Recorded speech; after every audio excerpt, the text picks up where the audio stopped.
Entertaining, informative, and educational. Inspiring content that makes a difference. This is the Maximus Troy Publications Broadcasting Network. Join the Academy.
This show is brought to you by the Breeders' Academy, where we will help you to increase your knowledge of breeding, advance your skills as a breeder, and help you to improve the quality and performance of your fowl. As a member, I'll provide you a roadmap that you will need to create a true family or strain. Starting with a cock from one breeder and a hen from another breeder, no problem. We can help you to turn your flock of hybrid crosses or mongrels into a pure family or strain, and show you how to continually improve that strain each generation. We'll start by showing you how to select your seed fowl and how to turn that seed fowl into a high-quality foundation strain. Our proven breeding programs and specialty courses are designed to take you step by step through the breeding process. And best of all, I'll be there to help you every step of the way. We urge you to check it out. You have nothing to lose, and you can cancel at any time. You also have a 30-day money-back guarantee. Simply go to www.breedersacademy.com to sign up. The Breeders' Academy will not only change the way you think about breeding, but improve the way you breed your fowl.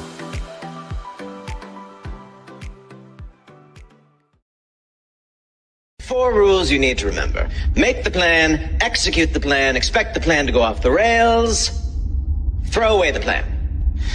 Follow my lead and you'll be fine.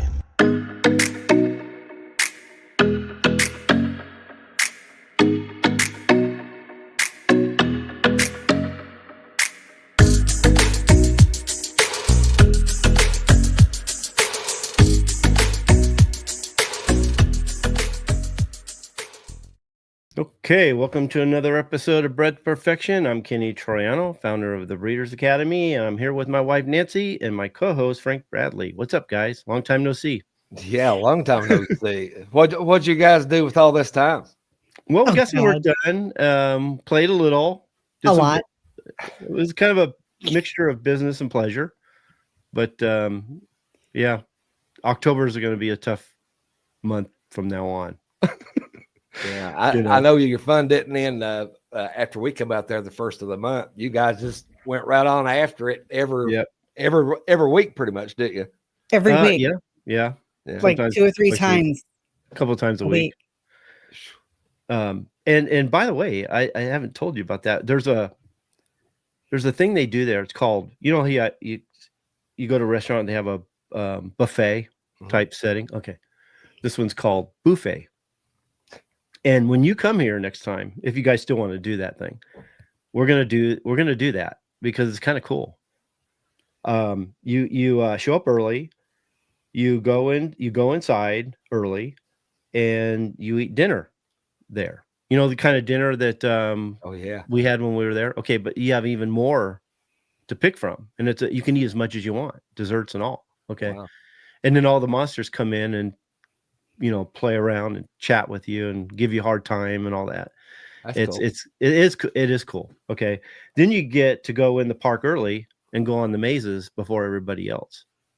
That's even better. Yeah, it's even better. You don't get ran over that way. Yeah.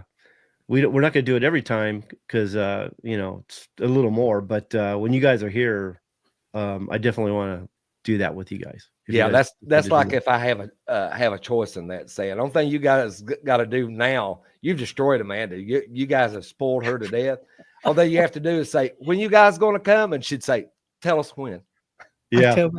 She enjoyed that. That meal that day, everywhere we eat was amazing. But that fried chicken and that mashed potatoes there at Knott's Berry Farm. Oh man, that was a mom kind of dinner, that chicken's more famous than Kentucky Fried Chicken. I see why.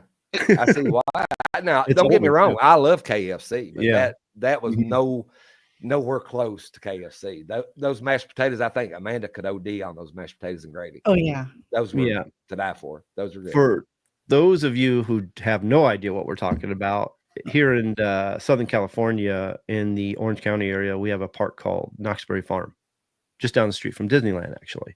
Some place we rarely go anymore, but we do go quite a bit to Knott's Berry Farm. It's kind of our playground. It's our backyard. It's where we go and have a good time as a family. And they have this event every year, starting in the middle of September, called Knott's Scary Farm. Knott's Berry Farm, Knott's Scary Farm, and it's 6 weeks long. And it's awesome. It's I never thought I would get into it, but I love the place. I love the park in general, but I love the event. And so Tani's actually thinking about applying for a job there as a scare actor. That would be a good job as well. She'd enjoy doing that. Yeah. So, they're good. They're good. They're good at what they do. I'll say that for them. That you can tell they've got a lot of experience doing it. Yeah. And she started a website. Not a website, but a YouTube channel called The Scare Zone. And, Enter the Fog. Enter the Scare Fog. Zone, Enter the Fog. Yeah.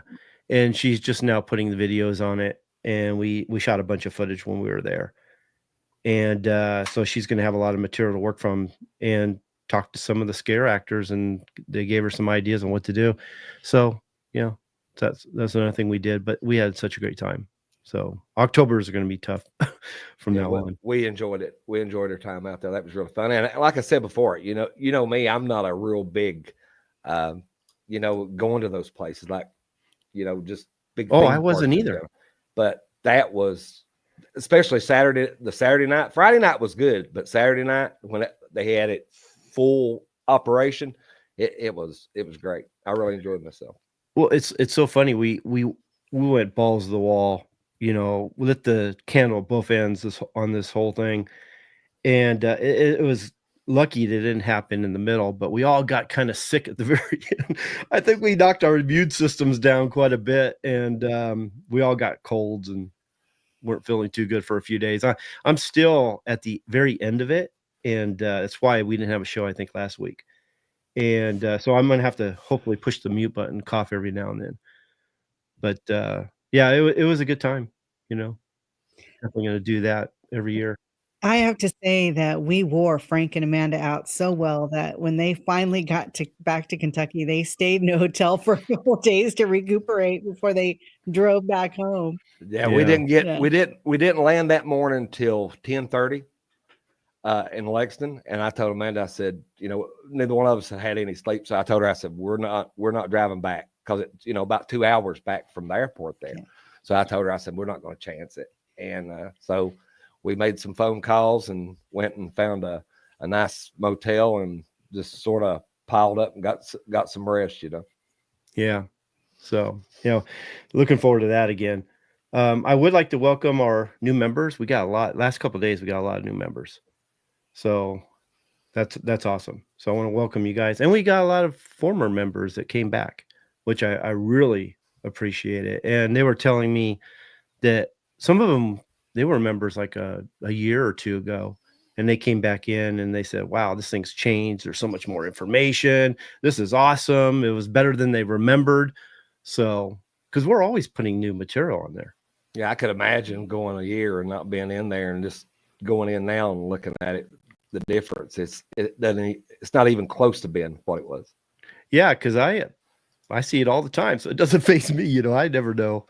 I never know the difference. But we Nancy did actually put together Cafe Press for our logo, because we've had a lot of people ask, how come you don't sell hats? Why don't you sell coffee cups? Why don't you sell other merchandise with the logo on it? Because they want to, share their enthusiasm and support for the Breeders' Academy.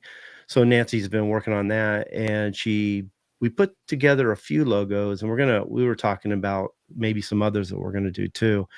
And so you can actually go on there and order, and you can customize these products too. You could actually go in there and change the colors and all that kind of thing. And so if you want to get any of it, just go to, right now it's, if you go on my Facebook page and my Facebook groups page, there's some links that will take you to these pages where you can order the stuff and check out the type of products that are available. This is just a handful of the products that are on there. I can't tell you how many different products that you can get with this particular logo or these logos. They can do anything. Yeah, it's actually pretty cool. So I told Nancy, we're going to order a bunch of this stuff just for ourselves, But you want to say anything about that, Nancy, before we move on? Well, I've got my eye on, the tan hat with the logo on it. They've got a white one that looks really neat too. So I've got my eye on that, and obviously a couple coffee cups as well. But yeah, it's exciting. Yeah. And those are embroidered too, aren't they? I don't know, actually. They look, if you blow them up, they look like they are. They look like they are. Yeah, which is amazing that they do that. This is the first time we've done it. Yeah, we're going to order some products so we can see exactly what they look like. But and they, according to the website, they give a full guarantee. So if you don't like it, you can send it back, even if they're customized. So yeah, they do good quality work. Yeah. For the members who are looking to do coaching calls with Frank and myself, make sure you contact us inside the Breeders' Academy to set those up. Not so much me, because people know that they need to contact me in there, but there's a lot of people contacting Frank through his phone, and it's getting a little much because there's so many of them.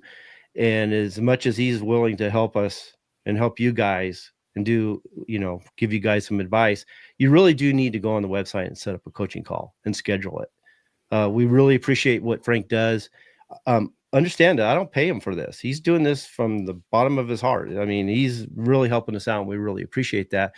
And so I don't want you guys to abuse that privilege. We're lucky to have Frank as part of the team, and I'm really happy that he's willing to help you guys. So go on the website, schedule it, and won't be doing it on his phone anymore. He'll be doing it on what we're doing here, StreamYard. And it's the way I do it too. Yeah. So it takes out all the confusion, because, I've got to get a hold of Kenny. If we do it any other way besides StreamYard, make sure that the person is a member, because, if I'm doing it and they're not members, it's not fair to the members. If I'm just doing it with, whoever calls me up. So it just makes it a little bit more, I guess you can say, condensed to where I'm not everywhere, and it makes it much easier that way. So just give me a shout out on the academy, send me a message, and we'll set something up and get it done here on StreamYard. If you can find his profile page, that's a good place to contact him. There's a page on the left menu for coaching calls. I think it's under the Start Here page, and his information's there. You can contact him. His link to his profile page is there, and that's the best way to do it. If his phone number is there, I'm going to take it off, but don't call him. Just contact him through the website, and he'll get to you as soon as possible. You guys can schedule the coaching call on a specific day and time, and that works out best. Okay. Yeah. This way it just keeps it more, and I'm less to forget about the day that we set them up. It was just getting crazy before because I was missing, dates and times, and it was just getting misdistributed between the ones that were contacting me inside the Breeders' Academy versus the ones that wasn't. So just please do that for us, guys. It just makes everything run so much oiled that way. Mm-hmm. Okay. The website is, let me get this off of here. The website is open for registration. So go to www.breedersacademy.com to join, and you'll see all the links. It'll take you to the registration page where you can actually join. Do that soon. I don't know how long I'm going to keep it open. The way we used to do it was we would open it for a while and close it. I just decided to leave it open for a while. We'll see how it goes. We're still looking for, I haven't decided how I want to handle Black Friday or even celebrate it, tell you the truth. So that's still up in the air. But the members last couple of days have been really good, and the members have really been joining. And so I really appreciate that. Let's see what else we got here. So when you join, you'll have instant access to the website. You're going to have access to the masterclass videos, the founders program, and the members roundtables. There's a lot of information in there. It will take you years to get through it all, but it's all really good information. It'll help take you to the next step. Nope, that's not it. Where'd it go? Which one are you looking for? Newsletter? No, this one here. So a lot of you guys may notice I'm getting a lot of emails going, where all the videos go on YouTube. So we only keep a handful of videos on YouTube. So like this live show here, it'll be on there for a little while, then eventually it'll disappear too. Most of the videos are on the website. They're all archived on the website for the members. So enjoy the ones that are there because they don't stay there. It's worth the membership just for all the videos you get, because there's a ton of videos in there. A lot of videos. And plus the master class. Yeah, you got the masterclass videos, you got the members roundtables, the members Q&As, you got the archive of YouTube, lives. So there's a lot there, not counting the podcast itself. And we're always we're always putting on new information. So, and another thing I want to tell everybody too is like this show here. How do I want to say this? Now, obviously the information we're providing is on the video. It will be available, that we're doing live now, will be available on YouTube for a while, but we also post it on the website right away as well. But along with the video are all the show notes. We have a lot of information attached to it. All the information that I pulled up for these particular topics are on the website too. So anything that's related to what we're talking about will be there. So I always encourage the members, although it's convenient sometimes to watch the shows when they're on YouTube, as they're on YouTube, but you're really better off going inside the website and checking it out there, and then checking out the show notes that go with it. Okay. So I would encourage you to do that. Although even if you're not planning on being a member right now, I would like to encourage you to subscribe to our newsletter, which we call the Breeders' Bulletin. There you're going to get free information on breeding. You're going to get material. You're going to get free ebooks, free downloadable PDFs. And if I do decide to close the website's enrollment page, I'll send every now and then I'll send an invite for you to join there. So it's a really good way to start. Even if you're not planning on being a member right now, the newsletter is the next first step. So I would like to encourage you to do that. And just go to www.breedersacademy.com, or you can click the QR code with your phone and that'll take you straight over there. Okay, so. Hey, we've got Roxanne and Roxanne, who has already ordered from Cafe Press. Oh, cool. Let us know what you think. Yeah, do. Let me know, because we are going to order from ourselves. But I do, if there's any issues, let me know, because then I can address them, or maybe that's not a product we'll, carry there. But any feedback would be good. I really would appreciate that. So before we get started, let me see if that's how I got it set up here. We're kind of out of practice, guys, so just kind of hang on. So that was a long month. Yeah. Yeah. So this is a segment that I'm hoping to do more often. I don't know if we'll do it every show, but a lot of times I'll get questions from people, and I'll see a trend on a particular topic. And one of the questions I've been getting lately when it comes to epigenetics is epigenetics all about farm management, or caring for your birds, or caring for your dogs? And Frank, that's what they think. They actually think it's part of they think it's part of the environment, but they actually think the environment is having an effect on the birds that are on the farm right now, rather than what the birds are producing because of the environment. So yeah. I thought we'd address that. Yeah. It's I guess it's like this. If you read it in the way it's written out, you could misdrew a lot of it. You really could. By having it explained part by part helps break it down and understand it better. Yeah. Know that the environment changes the way genes are expressed. Now, if I bought chickens from, let's say I brought chickens from Frank's house and I brought them to my place. Well, the environment's not going to change the DNA of the birds that he gives me.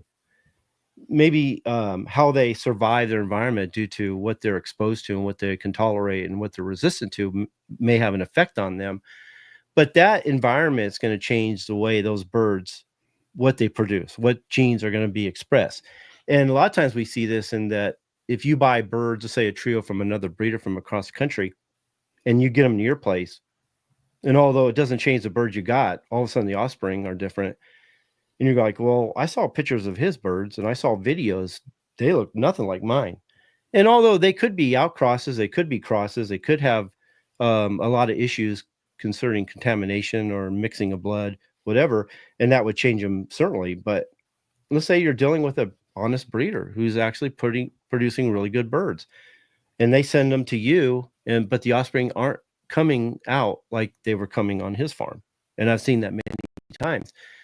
It's not the breeder's fault. It's just how it is. So you're going to have to see what the phenotype is expressing, select according to the phenotype, and they may change. But if your selection's proper and you're doing a good job, you can actually make a family out of those, and they will become a different family. Well, and if you do it properly, you could actually possibly make them a better family than he had, because of the lower number of genes and smaller number of birds. We talk about that all the time when it comes to, improving a family through reduction. By reducing the number of birds, you actually improve the family if the selection is good and the birds you're starting off are good. Dealing a lot with genetic drift. So the power is in your hands to either ruin them or make them something. But just know there's a good chance they may change. So, yeah, and a lot of people, this is the first thing they go to when this happens. They blame the breeder for selling them something else, a cross, or they added blood to them, or anything other than that. And it happens. I've seen it many times happen that way. Yeah, but you incorporate the rest of it, the nutrition, the environment that they're in, the genetics, the selection. That's what Kenny was talking about. When you take that as a whole, that can be a big change later on with the birds themselves. Yeah. I saw someone talking about it the other day, and he was saying that epigenetics doesn't change the animal. Although it'll express different genes, it doesn't change the family. I'm here to tell you that if the traits are in the phenotype and they're expressed, that means they're selectable. Yeah. And if they're selectable, then they're changeable. Okay. So that idea is wrong. That guy doesn't know what he's talking about. So just know that and that's the only way we can improve them is through the phenotype. So we look at the birds, you look at the dogs, whatever you're breeding, and whatever they're showing you is what you have to select from. And so if they're showing you a different trait, you're either selecting for it or you're culling it. You can determine the direction of that family. And so if they're expressing it, you can select it. You can change the family. So, and a lot of times it's going to be bad stuff that's going to pop up rather than good. Usually, the way it goes, though. Okay, I don't know if you guys can answer this, but you're saying it can change. Like how? Can you give me an example of what could change? I mean, well, it's not going to change or anything. It's not going to change like monogenic traits, dominant recessive. It's not going to change those. Whatever is expressed, you can select, but genetics are genetics, But when we're talking about polygenic traits, multi-gene traits, we're talking about form and function traits. That can certainly change. So if you get birds, let's say if I get birds from Frank and they're beautiful and they have everything they need, but I start hatching birds off them and their conformation changes a bit or their station changes a bit, which could certainly happen, or the size of the bird or the weight of the bird. Okay. Those are traits that I have to look at the offspring that are produced. And from there, I have to decide, because I'm going to get variation at that point. Okay. And whenever you're dealing with variation, you're dealing with polygenic traits and vice versa. So that tells you right there that they can be improved over time. So I need to start looking for the birds that have the traits I'm looking for or the closest to what I'm looking for. And I have to select those. And then over time, they'll change. Okay. So you can't. Let me ask. Go ahead. Let me ask you this then. So do not, if you get a bird from Frank, do not expect that when you take it to your farm and breed it, that you're going to get identical to what he has on his farm. Because once it's here and in our environment and way we farm management, or even way we select after they've come to our farm, things could change. No, I'm going to tell you right now. Percentage. I'll tell you, I would expect them to change. Yeah. Over time. Even now, it's not bit. like it's going to be boom and it's going to happen. Right. The way the bird's made up, just say I've got Kenny's birds. The way Kenny's got his birds bred, the way he selected them, the way it's done, I'm going to get the majority of those birds still. But there's going to be a small percentage of them over time start to change. Each time you breed them, there's going to be more and more of them that may pop up and change. Now, are they a true family? Now, if they got a lot of diversity in them, you're going to see all kinds of crazy stuff happen, aren't you, Kenny? Yeah. In that scenario. Like if you order, let's say a gray family and they're throwing reds, those genes are in there. Okay. Yeah. If you wanted a white-legged family and they're throwing green-legged or yellow-legged, those genes are in there. Okay. If you wanted a pea comb and they're throwing straight comb, those genes are in there. Okay. So that's different. But when we're talking about form and function traits, disease resistance, those are the kind of things associated with polygenic inheritance, quantitative inheritance. Those are the things that are going to change. So no, I would actually expect them to change and just know that I'm going to have to make a strain out of them. So unless I live right next door to the guy or down the street, I'm going to expect them to change.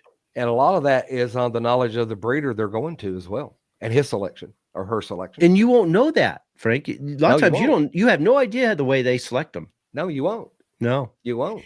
That's just that change alone. The difference in the breeders, the knowledge in the breeders, the way they select, that's enough right there to change them a lot in a short period of time. Yeah. Well, let me ask you this, Frank, because you actually mill your own feed. You put your own feed together. It's not necessarily store-bought. Right. Buena Vista is saying just by the change of the feed, especially coming from Frank, and then if they come here and we're just using store-bought feed, that can change the birds. Yeah, it can. And I've had it do it. I've had other people take birds from my place and they'd be like, man, they're having a rough time. Their plumage looks bad. This looks bad. After they've had them for a couple of years, and they will. Nutrition is the fuel that puts the traits the bird's holding to their full potential. The better you feed, the more they're going to show their true potential. Without good feed, it makes selection very hard. Yeah, you took the words right out of my mouth. A lot of people think that the feed is going to change the genes. It's not going to change the genes. But like Frank said, it makes the bird, it shows its true potential, which makes it's able to select better. Like if you have the genes there, but you're taking care of them improperly, you're not feeding them properly, they're always sickly, the genes might be there, but they're going to look like crap. What do you have to select from? You can only select from the phenotype. So if they're showing their true potential, then it's going to give you a better indication what the genes are, and you're going to select better. So having the proper nutrition is important. It really is. I wouldn't neglect nutrition at all. Well, you take a bird that says that they have a tremendous amount of resistance to their environment, or the diseases that's on your yard, a closed yard. Well, you take that bird and you give him an inadequate diet, and you're feeding him just enough for him to live off of, he's not going to be very resistant. He's not going to be able to use that full potential of that resistance on those diseases. So even though if that rooster had a proper diet and was healthy and could resist the way he was bred for, he wouldn't have a problem. But inadequate feed wouldn't allow him to do that. He would never reach that potential of being that resistant to diseases on your yard. And health is an issue too, because the diseases that bird may be resistant to in one yard may not be in another yard. Right. So when you Frank might bring birds to my yard, even though I live in California, there may be things in my yard that his birds have never been exposed to, and I get them all of a sudden. I got sick birds. Okay. So I've got to deal with that. Okay. And that can change the way genes are expressed as well. Because the bird isn't at its full potential, because it's not doing well physically and everything. So that's going to change the way we select as well. We break down and we plan that. We've done one show on epigenetics inside the website, and I want to do it again. I want to do it even bigger and more entailed, because it's an awesome topic. It really is. And it has a lot to do with how you breed, how you select, and how you create a family. And we break it down into 3 categories. We call it the 3-legged stool.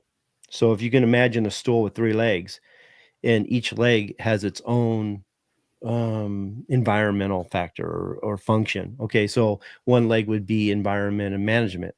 Okay. Which kind of goes to what a lot of people think when they think of epigenetics, but it's not complete. Okay. Then you got nutrition and health. That would be the second leg. And then the third leg would be genetic inheritance and the traits that you select.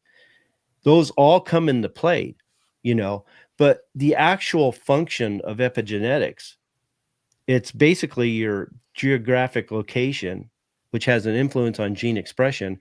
So what you have is you have DNA methylation, which works like a switch.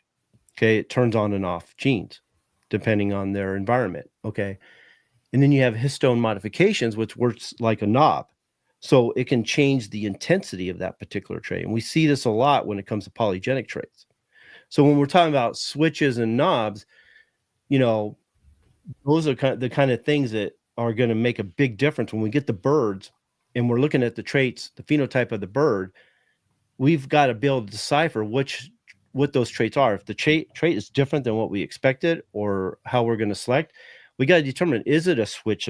Is it like a switch? Well, that means, okay, hold on, Nancy. That means it's going to determine how we want to turn the light off. Oh, sorry. I just wanted to know if you want me to pull up the banner that you have on epigenetics. No. Well, okay. What do I have? Show me. You have the chair and you have the one. Oh, okay. Oh, okay. Well, I guess we could do that. Well, let me show this first, then, if we're going to do that. So this is the 3-legged stool. Like I said, you have the environment and you have management. Then you have health and nutrition as the second leg. And then you have the genetic inheritance and the traits that they select. I do want to change that. And mitochondrial DNA does play a role in that too. And I don't want to get into that because that's a whole nother topic. I just wanted to touch on this a little bit. But like I said, you do have the DNA methylation, with works like switches. You have the histone modifications that work like knobs. And we have to determine when we're looking at the phenotype of the bird whether we're dealing with switches or knobs, because it's going to change the way we select. If we're looking at switches, we're either calling the trait or we're selecting for it. If we're looking at knobs, which is the histone modifications, then we know that we're dealing with the highest intensity. So we're looking at the birds that showing the most potential, have the highest intensity for that particular trait. We select for that, and we improve it over time. So the switches, which is the DNA methylation, is something that we deal with right away, where the knobs is something we change over time. Okay. And this chart here basically just shows you how important the environment is. It's a bigger factor than you'd ever know. Okay. You got Mendelian traits, genetics, which is the dominant recessive, okay, co-dominant, things like that. The extension to Mendelian, which is like Thomas Hunt Morgan, my mind went blank, sex-linked traits, quantitative traits, polygenic traits, then quantitative traits. So this just shows how much of a factor the environment can actually be. So what I would say, because a lot of people want to just say, oh, the epigenetics is just something on the side, it's not that big a deal. I think it's a big deal, Frank. So yeah, because you take that three-legged stool, and if one of those legs are shorter than the other, that bird's never going to reach his true potential. No way. If one of them's off, he's never going to be what he was intended to be. It's just that easy. If that leg is broken, shorter than the other one, missing, you know what I mean? That bird is just not going to be what you expect it to. And you have to determine by looking at the phenotype and looking at the offspring that they're producing, you're going to have to determine whether that's a trait or a family that you can improve on, or one you're going to have to scrap and start over with something else, So yeah, I can't wait to get into that topic. That's actually a really good topic and a really important one that we done. We just skimmed it. We didn't really even go into it deep. Just basically what we're doing here. We really didn't go into it with the intent of doing it better later on. So we just got around to actually doing it. Mm-hmm. Yeah. Okay. So let's get into the topic today. I was thinking about doing a Q&A, but I want to take a step further than that. And what I've collected was the last 6 weeks, I've been getting a lot of questions. Whenever there's something trending on the internet, I've got members and followers always asking me questions. So I'll add it to this list. And I thought, okay, we'll address it then, because I don't do a lot of answering questions on Facebook or YouTube or anything. I do most of my teaching here on the show and on the website and what we do there. So, but I did think this would be a good way to address some of those things. And this is one that I was supposed to address last time we did a show for the Q&A. Totally forgotten. I feel really bad.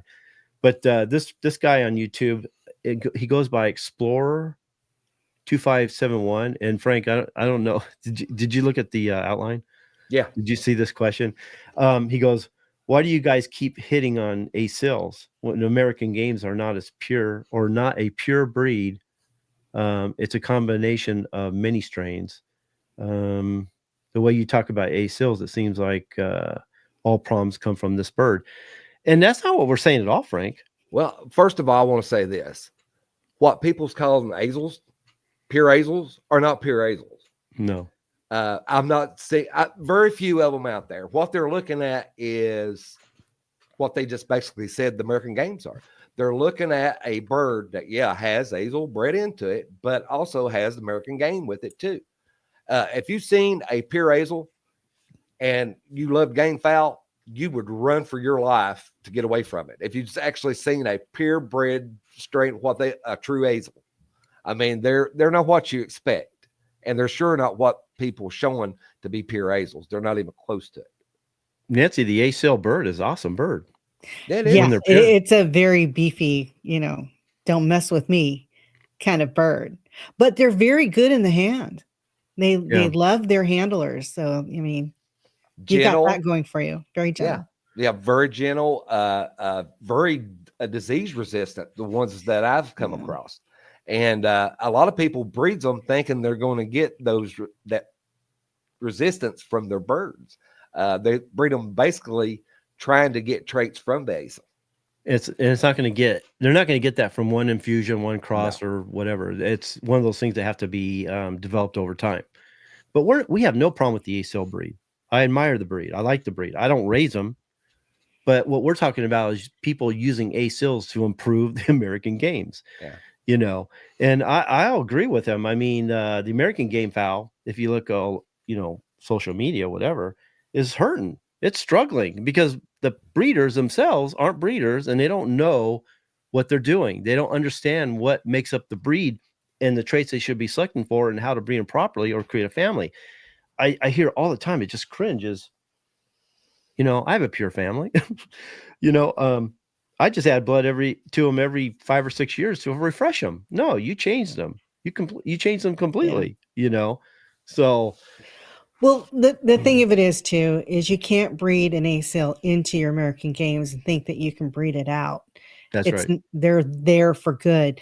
Also, if you're gonna, the genes are, if you're gonna tackle an ACL family, I don't know what you guys think, but in my mind's eyes, you got to be somebody who has a lot of experience with breeding chickens, because those ACLs, I mean, they're babies, and you go out in the morning and they look great and they're all getting along and stuff. You go out there an hour later and half of them are dead because they decided to start fighting at, a week old or so. So, I mean, they take a lot of work, but they are really a great bird. I would say that about any breed, that if you're going to do well with them, you really got to specialize in them, in that particular breed. Okay. And understand what makes up the breed, understand what to select, what to cull. And that's something that's not happening. Everybody says, oh, I look at American games, I just see a game bird. Okay. So I'm just adding new blood into them all the time, thinking I'm improving them. Well, you're not improving anything. What improvement you get, we say this all the time, I feel like a broken record, is hybrid vigor, which is very temporary. And it's not. And the thing about hybrid vigor, and Kitty can tell you the same thing, is they think it's the bloodlines that they're putting together that's creating these birds. It's not the bloodline. It's the actual hybrid vigor itself. You take any two non-related birds and put them together and breed them to get hybrids. Usually 9 times out of 10, you're going to get some nice birds out of that. You're going to get some really nice birds out of that usually. But they're like this. It's a wave. There's no consistency with it. And every time they add blood, they're just making that gene pool so weakened that it's just every time you breed, you never know what you're going to get. Yeah. Let me see if this, and whenever this topic comes up, we can't help but talk about like meiosis. Once it was a light bulb moment for me when I realized that, and I believed everything everybody else believed, that I did too. I could improve them by adding new blood. That if they were starting to have problems, I could just add new blood and they're fixed. I've heard it so many times. Oh, they start getting smaller. I just cross them and I get the size back. And I'm like, well, you didn't really get it back. It's a delusion. It's just hybrid vigor. It's not even, understand, hybrid vigor is not, like we said, it's not inheritable. It's temporary. It's not passed to the next generation.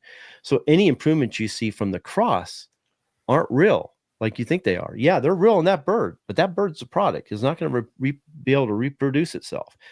But yeah, can you use a hybrid bird or a cross bird as seed fowl? Yeah, but understand that, like we use the beginning of the founders program as a cleanup process. That's exactly what it's made for, because a lot of times you're dealing with cross birds. You're dealing with birds that are not related when you're starting. Your Adam and Eve are rarely, they're not related usually. And they're crosses all by themselves. So you're dealing with a lot of genetic diversity.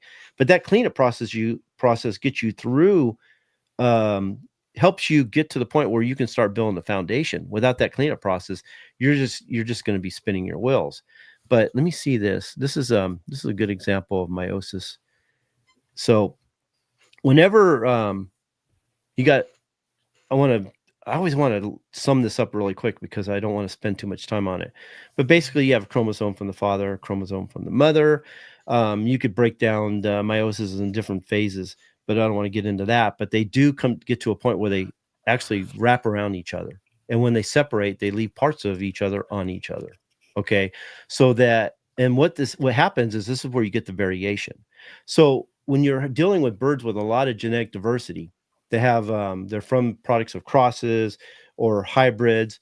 That's where you get the unpredictability. When you look at the offspring, they're all different. Okay, the more inbred they are, the more pure they are, the less you're going to see during crossover. So when they cross over, a lot of the genes are going to still be there because they're just because they're sharing the same genes. And as long as those genes aren't detrimental or deleterious, then it doesn't matter. I want to get them as homozygous as I can. The more homozygous they are, the more uniform, consistent they're going to be, the better they're going to be. So I don't want a lot of genetic diversity. I want to get rid of the genetic diversity, get them as homozygous as I can, as long as I'm not dealing with the deleterious genes. And if you see any birds expressing those deleterious genes, just cull them and then move forward with the ones that don't, and eventually you're going to be good. But what happens too is when they go through crossover, how they line up on the chromosomes matters whether they're going to be expressed or not. So we can see, or whether they're passed along. Now, when you're dealing with cross birds or hybrid birds, a lot of those genes aren't going to be linked. Like you can see in the far right one where it says not linked. But when you start seeing that genes or traits are passed and they're expressed every time, then we know they're linked. Okay. And the more pure they are, the more linked they're going to be and the more uniform you're going to get. So meiosis, and that may be, Frank, another one we need to do too, because that really wakes people up when they talk about infusion, crossing, or outcrossing. They think there's a benefit to it. If they really understood how meiosis works and understand the effects of meiosis, they wouldn't cross another bird ever. You know what I mean? So. Well, the thing about it is, a hybrid bird has its place. It has its juice and it's done. That's it. But here's the thing. A lot of people, they see it by bloodlines or how much infusion of each blood, a quarter, 3/4, half and half, what it be. I look at it as the bird. I don't look at the name, nothing else. I look at what that bird has to offer. I don't care if it's a 3-way cross, 4-way cross, 5-way cross, 10-way cross. I don't care. I look what the bird himself has to offer. And if he's a really nice bird and he has all the inner qualities that I want in that bird, I wouldn't have a problem at all using him for a seed bird and making a true peer family from that bird. A lot of people sees, that, well, oh, he's crossed 4 or 5 ways that, you can't breed him. You don't breed those, but they're looking at the names and the percentages of blood that they hold. A true breeder doesn't look at that. They look at that individual bird, what he holds and what he can add to that family. And that's the only thing they should be looking at is what the birds have to offer. Well, you're talking about percentages. Okay. Yes. Yeah. Well, genetics don't work that way in the first place. Okay. So that's one thing. So anyways, we're not picking on A-seals. We have no problem with A-seals. As far as a breed, I think A-seals are awesome. It's the way people are using them to improve or think they are improving their American games. That's what I have a problem with. Well, my birds have Oriental blood in them. I mean, you can actually, in some of them, especially when they're young, you can see the Oriental in them. You can actually. That's the problem. Is that once you put it in, that influence stays for a long time. So it's there. Yeah. It's not going anywhere. Yeah. It's funny. Back when I was doing some articles, in fact, I have a compilation of articles that I did for the Breeders Academy, but I also have some that may at some point end up in a book. But so I started with the A's because I was going to do an article on every breed, alphabetically. And so the A-seals were the first article that I did, and I researched them extensively and to find out where their origin was. Where did they start? And before I started the article, I wasn't too excited. I was like, oh God, these kind of are ugly birds. I don't know. But actually, with all the research that I did and their history, they are fascinating. And I fell in love with these birds. In fact, if I had the time and if I was retired and if I had the space, I would maybe, get myself, a family of them. They're that neat. They look what they made the commercial industry. Yeah. I mean, the Cornish, all of those. Without those birds, we wouldn't have the birds that we have today. Mm-hmm. Yeah. Very important. Yeah. Yep. Orientals do play a big role in what we have today. The next one is, and this is interesting because they ask, are recessive genes always bad? They always put a negative connotation on recessiveness. You know what I mean? Recessive can be good and bad. Yeah. So, but I will say this, that defects and deleterious genes are usually recessive. Yeah. So That's why they're bad. well, I know that, but not all, like Frank said, not all recessives are bad. It depends on what you're looking for. Again, we're looking at the phenotype. So one of the things we do when we look at the phenotype is we're looking at the traits that they're expressing, and we're saying, okay, what traits are dominant? Which traits are recessive? Which traits do we want to keep? Which traits do we want to preserve? Which traits do we want to cull? That kind of thing. We're doing we're assessing what we want out of them, and we're going to make our selection accordingly. So if we're looking at like a bird that's a straight comb red with green legs, that's as recessive you can get. The nice thing about that is if you breed and you create a family from that, you're not going to have a lot of surprises. None. When it comes to, recessives also showing up.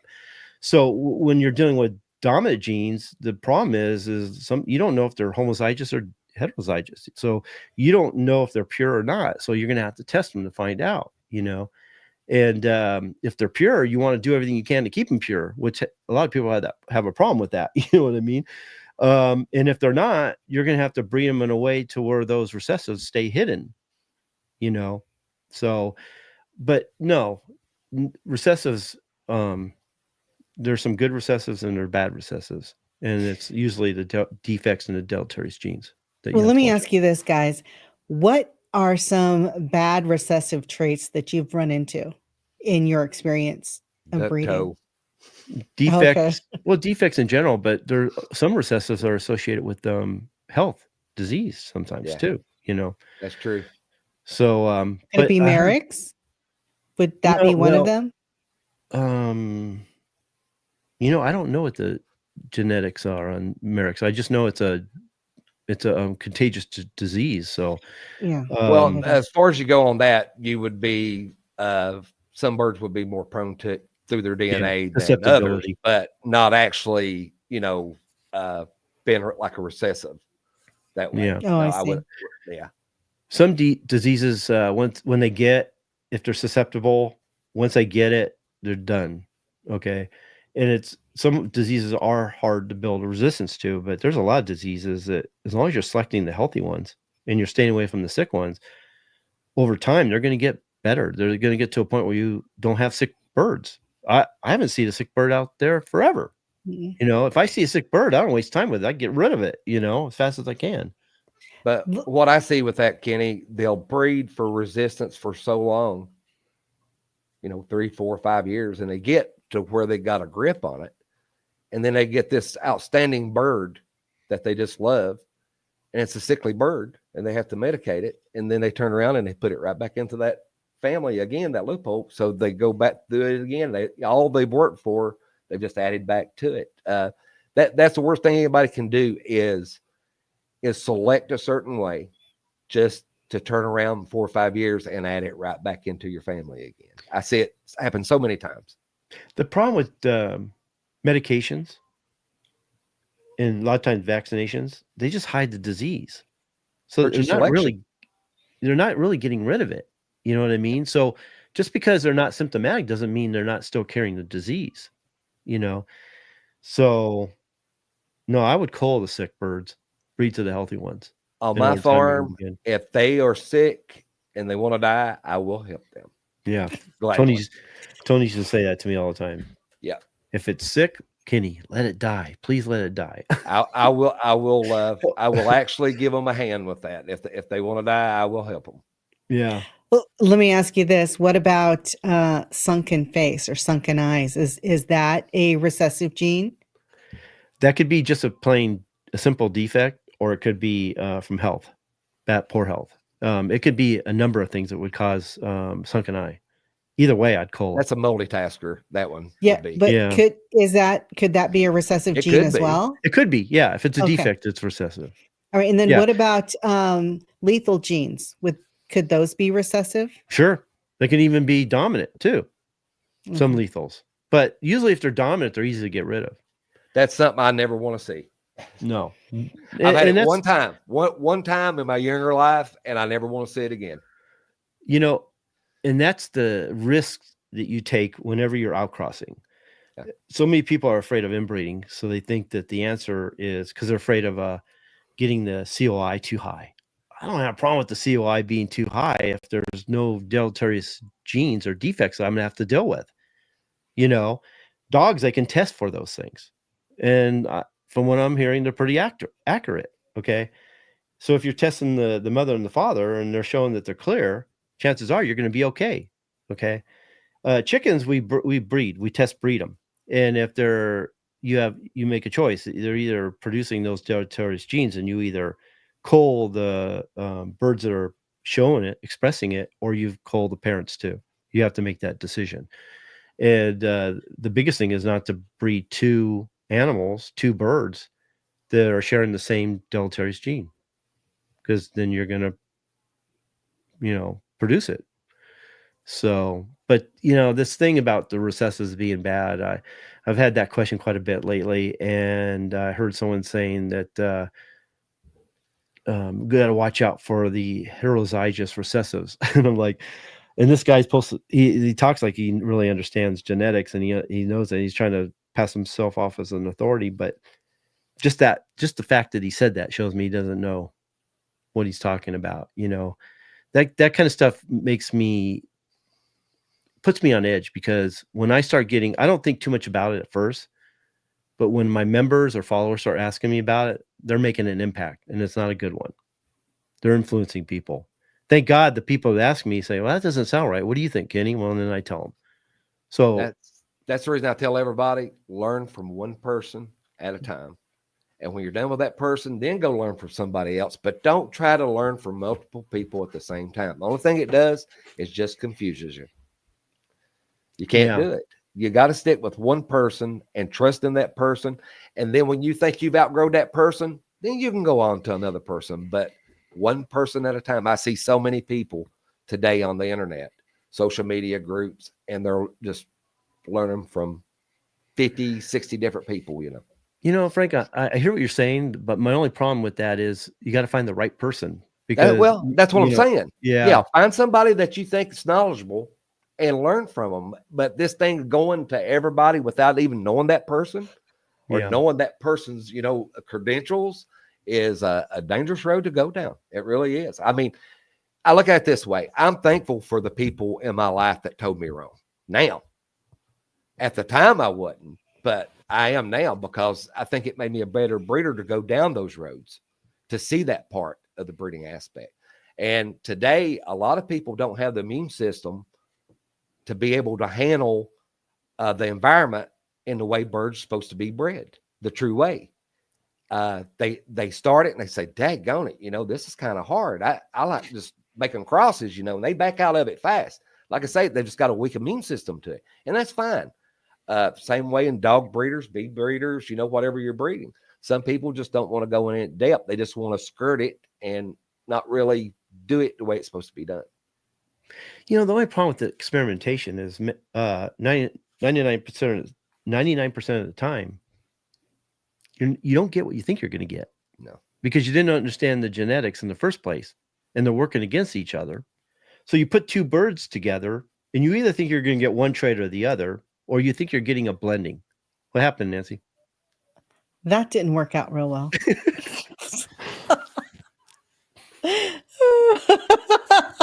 Well, I'll tell you what you just did. If I don't remember what I said, but if it was a good thing for shorts, I can't use that now. I really appreciate that.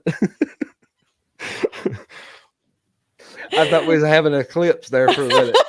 I was looking away. I saw a flash in the corner of my eye. I go, what the hell was that? I thought I was having a stroke or something. Okay, y'all laughing yet? Okay, there's your joke. Yeah. Okay. No, it just our screen right here looks kind of plain. We usually have something on, on the bottom or something, and I was just trying to spruce it up a little bit. Spice it up a little bit, right, Nancy? Yeah. How about that? There you go. You found it. Yeah. That's what was missing. Yeah. Continue. I wasn't even paying See if you can remember what you were talking about. I have no idea what I was talking about. We were all over the place. So I just, I'm kind of just seeing the same thing again, where there's certain people acting like authorities, and they're actually saying that's, I don't know. Do I really want to get into that? No, you don't. Let's No, I talk don't get about it. Mhm.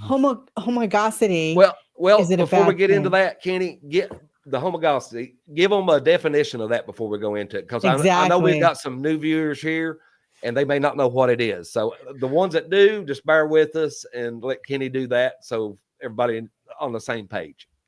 It's simple. Homozygosity is basically, if you're looking at a bird and he has a particular trait, he's either dominant or recessive. And if he's dominant, he's either homozygous or heterozygous. Okay. And if he's recessive, he is homozygous. So we want to match up that bird with other birds carrying the same trait with the same factor. Okay. And if we can get birds that are carrying the same trait and they're pure for that trait, then we have a family that's homozygous for that trait. So the more homozygosity I can get, the better off I'm going to be. Now, a lot of people are scared to death of that word because they think it just means that the more homozygous they are, the more homozygosity that they see or the birds have, the more chances of disease or defects showing up. If the defects are there, yeah. But if they're not, which you should have been, this is all on selecting the right seed fowl in the first place. Even with dogs, it's about selecting the right dogs in the first place. So if you're selecting the right animals to start your Adam and Eve, and hopefully those genes aren't there, then you're not going to have any problem. Chickens, we can breed, we can test breed them, we can cull out the ones that are expressing it, and little by little we can get there. Okay. Or you decide that you would get new seed fowl. But I don't care about how high the COI is. The higher, the better for me. It doesn't matter as long as the genes aren't deleterious or hidden defects, there's no problem. If I got high COI with homozygosity, I've got a family that's very uniform, very consistent. Okay. The offspring are predictable. I know what I'm going to get, and they're repeatable. I know that I'm going to get those offspring every time. Why wouldn't you not want that? Okay, so everybody freaks out when they think the family is getting a little too close. So they bring in outside blood and just completely ruin everything they did. They're starting over. The birds are not what they were. You're not going to breed it out of the family. Meiosis shows you that. Okay, so that's the problem I have, is that everybody thinks the outcrossing is the fix-all. Yeah. And it's where they're getting those deleterious genes. That's where they're getting the defects. When you're outcrossing, most of the time, you don't know what's in those animals. You don't know what's in those birds. And you could be introducing anything. So that's the reason they're so terrified about the inbreeding, though, Kenny. They're not inbreeding birds worth inbreeding.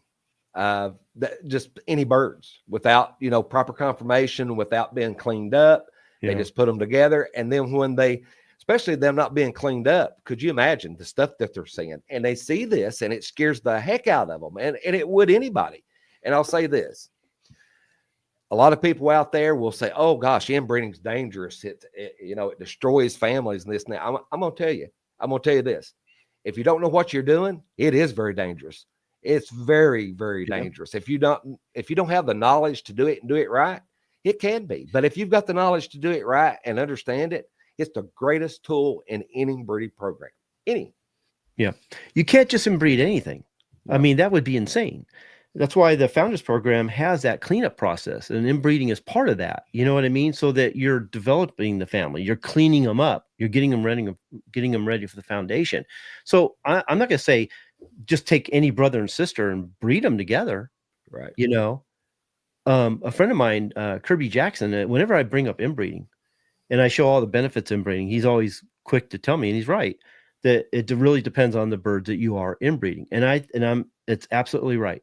So before, you don't want to inbreed just to inbreed, and you don't want to inbreed everything. You want to inbreed the right birds. You want to inbreed the right dogs. And I'll say this too, because it's not only what we call it or what we name it or how we describe it, but I also think it's what's getting them in trouble. And I see this, it's with chickens, but I'm also seeing this with dogs. when they look at inbreeding, they think mother to daughter, father to mother to son, father to daughter, uncle to niece, cousin to cousin, brother to sister. That's all inbreeding. Okay.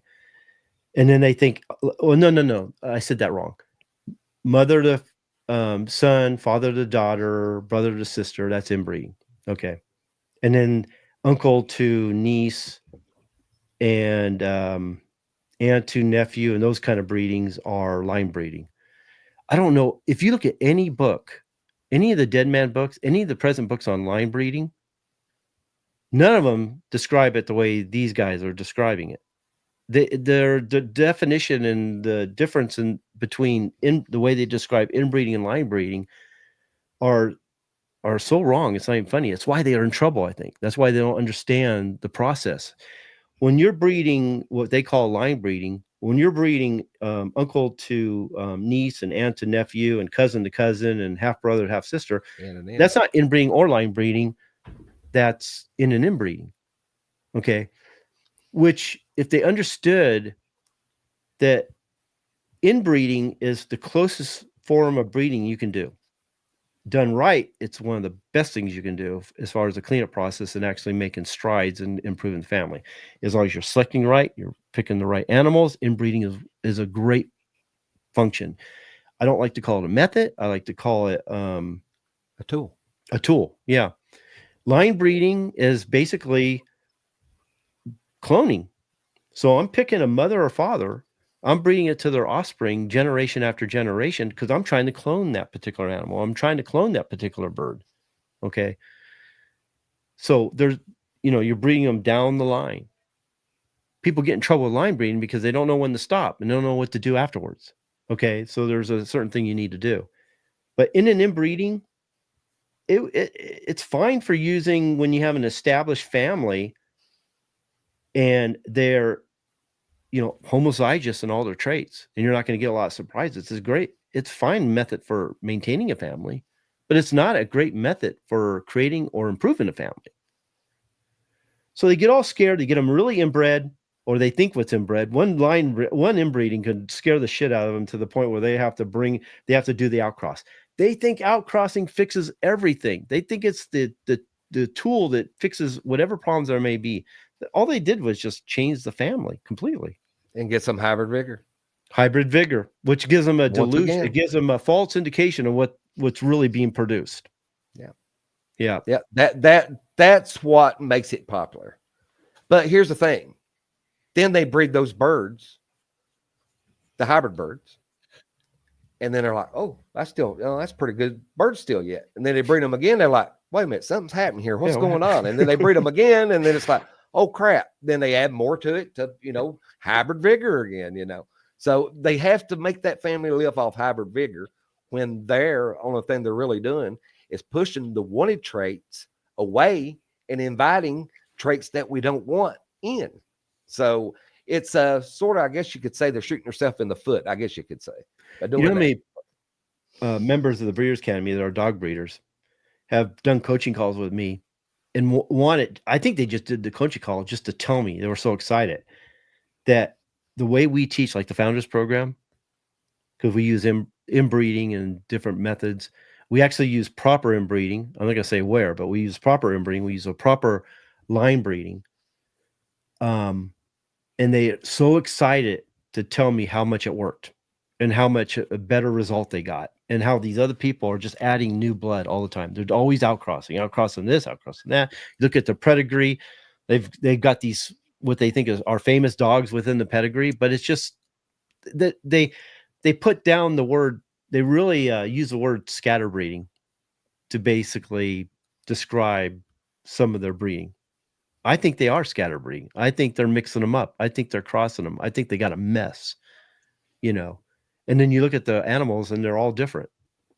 Well, you can take here's proof in the pudding though. You could take a true family. I'm talking about from a good reputable breeder and just say, I'm gonna breed brother and sister and see what I get. You breed them. The majority of them is going to be real nice birds if they've been bred properly. Now you take birds that's not been in a proper breeding program they're not a true family, and they've not been cleaned up, and you breed those birds, you're going to get some of the nastiest looking stuff you've ever seen in your life. It's going to be terrible. But once that family's cleaned up, yeah, you may get an oddball here and there, a little surprise here and there from out of the blue, but the majority of them, the biggest percentage of them, is going to be really nice birds. That's like me this year. I don't think I raised maybe 40 stags. I haven't got a cull yet, and I've got maybe 3 or 4 more birds, still free ranging, and I'm not really got a cull. Now they've got to mature and become maturity, but I'm talking about defects and oddities and stuff that I don't want in my family as far as that goes. Once you get those birds to a true inbred family, you get them that way. Kenny said it a while ago. They're uniform, they're consistent, they're predictable, and they're repeatable. And that's what makes a family a family. So that's the plus to a true family. If you're using inbreeding in the beginning of your breeding program, like we do in the Founders program, it's just part of the cleanup process. There's about 3 different stages we use for that cleanup process, but inbreeding is one of them. And you see variation, you see genetic diversity, you see issues. That's just showing you what's in the genome. That's what you want in the beginning. And people are like, well, that means I got to cull. And I know I hate culling too, but that's part of breeding. If you're not willing to cull, you're not a breeder. That's true. Okay. But if you compare the inbreeding you did in the beginning of the program versus at the end of the program or further into it, when the family is established and predictable and repeatable, and you do the inbreeding, then it's a whole different story. Yeah. You're not going to get that big variation. You're not going to get, you've already weeded out those deleterious genes, so you're not going to see those being expressed in the offspring. It's amazing what you get when you do the inbreeding later down the road. So it's an option that you have as a breeder to tighten them up just a little bit more. Like I said, I have no problem tightening up the bloodline if I'm not dealing with the deleterious genes, and there's ways to find out what's there. So chickens, we test breed, we cull the ones that are expressed, go on with the ones that are not. Eventually, over time, you'll see that trait less and less to the point you don't see it anymore. Dogs, if I was breeding dogs, I'd test them. I'd get that DNA test every time, match up my female with my male. And if I'm not seeing any problems, I'd breed them. And chances are you're not going to see anything. I wish we had that. Yeah, I do too. Yeah. You know what I mean? I would love that. Man, that'd be so nice. Every time I hear people using the COR and the COI to determine their breeding program or determine the animals that they're using for that breeding program, I'm like, wow, you don't know what you're doing. That's just not how it works. You're either not inbreeding or you're not inbreeding properly. I want them inbred. I want them homozygous. I want to see homozygosity. I want them as pure as they can be. I want them to share all the same traits. Without that, just what you said, without that, you don't have a true family. You don't have a family. You can't have a family. No. And this is what gets me though. And I've seen over the years, I've seen it many times, and it's not been 1, 2, 3, 4, 5 people. I mean, it's been hundreds of people that I've heard it come from their mouth over the years. And they're saying, there's people out there that says they've maintained families 30 and 40 years and it can't be done. I've never been able to do it. And the thing about it is, knowing how to do it, it can be done. Not knowing how to do it, it's impossible. But it can be done. I can prove. I've got breeding books that goes back that I can prove what we teach. Okay, plain and simple as far as the founders program goes.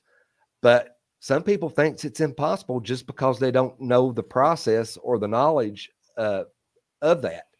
But going back on that, you was talking about a while ago, we was talking about just taking birds that hadn't been cleaned up and breeding them. And people get scared to death. They see all that stuff that they think inbreeding causes. And we know that it's not inbreeding that causes it. It's caused by using inbreeding, but inbreeding didn't create it. It just exposed it. Yeah. But that right there, they think when you inbreed, if every one of them isn't perfect, it didn't work. And it doesn't work that way in the beginning. A lot of people want to blame inbreeding on the size and weight of the bird. changes in the bird, color of the bird, whatever. They want to blame all kinds of things, and size is one of them. Oh, the birds are getting smaller. Well, I'm telling you, that wasn't inbreeding. That was your selection. Or bigger. You just weren't. Yeah, Or they're getting smaller or bigger. bigger. Yeah, yeah. I see. I could see that's a problem, but what I hear most of the time is, "Oh, my family's getting smaller. I'm losing them." Well, it wasn't the inbreeding that did it, and chances are you weren't doing that much inbreeding in the first place. But inbreeding is such a great tool. I mean, it's all the things that I think are a benefit. Everybody tries to look at it as detrimental, like you're fixing traits, fixation of traits. I want to fixate those traits. I want to repeat those traits. Okay, I'm locking in those genes. I want to lock, if there's genes I want to lock them in. I want to do everything I can to preserve that gene. You know what I mean? Yes, especially in the beginning of the program, that inbreeding is going to expose not only the good ones, but it's going to, like Frank was saying earlier, it's going to expose the bad ones. Well, I want that because that's going to help me clean them up. It's going to help me. Those traits are expressed. I want that. Then I know what birds to get rid of. Okay. And if the birds aren't expressing it, chances are they don't have it. And if I breed them properly down the road, I'm going to build whatever traits are there. I'm going to be able to hide them along the way because I'm not selecting towards them. And then eventually they will become, if you look at the way the Punnett square is put together and the way it's broken down, you'll notice that 25% of the offspring are produced when you're producing, heterozygous mother and father. We're looking at some homozygous traits there that we could select from and actually improve. And a little by little, what we feel is a detriment we can actually turn it into a positive, a benefit. So don't be afraid of inbreeding. If you're afraid of it, it's just because you're listening to too many people or you don't know how to use it properly. That's the way I look at it. Usually it's both. But what I see a lot of times, and I was talking to a good friend about this, and he brought it up when we was talking, and a light bulb went over my head. And he said, a lot of times I think the only reason people inbreed anymore in the gamefowl community is because of have-to circumstances. They get down to the last two birds. That's all they got, and their brother and sister. And they think they have to do it then in order to keep the line. But as soon as they make that inbreeding, was the birds, there's only two they had. And 90% of the time, they shouldn't even been cloned. They should have been culled, the birds. I mean, as far as the way they look and the defects and stuff they've got on. They do that in a hope to keep them, but really they're doing them an injustice because they're doing birds that shouldn't have been inbred to start with. So yeah. They do it out of a just to keep the birds going. And then even after they get offspring to that, they'll breed them back to a bird that's non-related. So they really didn't even save the family. They just, got some becoming more of what they already had. But I think a lot of time that's the only way it's done is out of desperation. I guess is what I'm trying to get at. Well, inbreeding is a great tool to not only create the family, but preserve it and save it. You just got to know what to do after that, I think, so. Yeah, you can't create a family without inbreeding. It's just not, it's not possible. No. You can't promote traits in birds that you want without doing inbreeding and locking traits. It would be a long road to go just adding blood and expecting certain traits out of that bird because they're going to be different every time you outcrossed. Just study Robert Bakewell.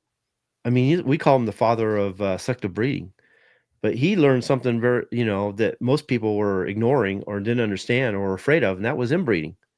That without inbreeding, you can't create a strain. Every chicken we have out there, every dog breed we have out there, they exist because of inbreeding. Yeah. Okay.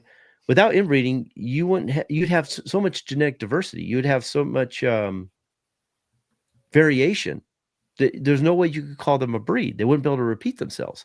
That's only through inbreeding that's able to happen. So why, if that's how a breed is created, that's how a strain is created too. So the same things that we would do to create a breed, we need to do the same. We need to do that when we're creating a strain. So inbreeding is real important. The next one I guess, because we talk so much about inbreeding and creating a strain and we want purity of blood. Someone was asking me, so when's a good time to outcross? What do you think, Frank? Well, what's the point of inbreeding if you're going to outcross? That's my question. Well, I mean, there are times when you are going to outcross. Oh, well, yeah. Yeah. In a pure family, but I'm talking about a non-family as far as that. I guess what I'm trying to get at is, let's say, well, let's put it this way. If I'm going to create a strain, chances are the mother and father aren't related. That's basically either a cross, infusion, or an outcross. So you're starting with birds that are unrelated, and a lot of times we're talking about birds that are, heterozygous for the traits that they're expressing. So a lot of times when you're creating a strain, you can't help but start with birds that were outcross, or do an outcross in the beginning. Okay. The only other time I would do it is, say, if I've had these birds for years and I've been working on them and they're just not expressing the trait that I need. Sometimes they just don't have the trait I need. But what I tell people is, the last thing you want to do is do any kind of experimentation with your foundation line, because you never know what you're bringing in. Whenever you're doing an outcross, there's always so many unknown factors. You just don't know what's hiding within the genome. You got your phenotype and you got your genotype. The phenotype is expressing everything we want to see. The genotype, there's a lot of unknowns. And so when we breed in new animals or new birds into our flock or our strain, we have no idea what they're bringing with them. They might have some of the traits we like, but the only way to get those traits into our family is to breed that particular bird over time. You're never going to improve anything in one infusion, one cross, or one outcross. It just doesn't happen. It's only you got to breed it within a number of generations to get that trait to the point where it's repeatable. But so if I have a foundation, I don't want to mess it up, and I see a bird that has the traits I'm looking for because I'm just not expressing them, then I need to do a subline. It's important that I do a subline away from my foundation. Do that. That's where I do all my experimentation. If it works out, then maybe that will become a new line. Maybe I usually don't favor this, but maybe it can be infused into the old line. But I wouldn't do that right away. I would do that way down the road, So yeah. Well, a lot of people has contacted me over the years, and they'd be, I'd like to get one of your birds to put with mine, to put them back up. They went down over the hill. Before I would do that, I would just buy the bird that you're buying and just breed them. I mean, that's the way I would do it. It's a whole lot less time consuming, and the bird's already made right there for you. A lot of people takes a chance, and that's okay if you want to do that. But a lot of times what I've been familiar with, they don't work out usually the way that you think they will. And if they do, it's way down the road. Like Kenny said, it's way down the road with a lot of work involved in it. Yeah. Let me, I'm going to move something around here a little bit, because the next one I want to cover, it's going to take some time. It's a good one. I may cover that next week. So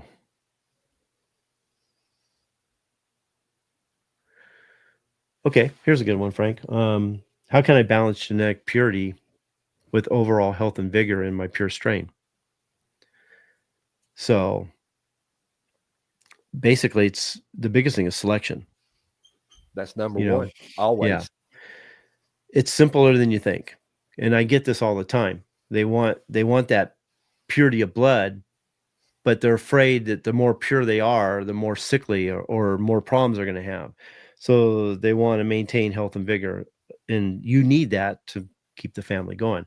So the first one would be select for good health. Select for good health and select for vigor. I know that sounds simplistic, but it's amazing how many people don't think like that. They're selecting for other things. Okay, they take health and vigor as a secondary thing.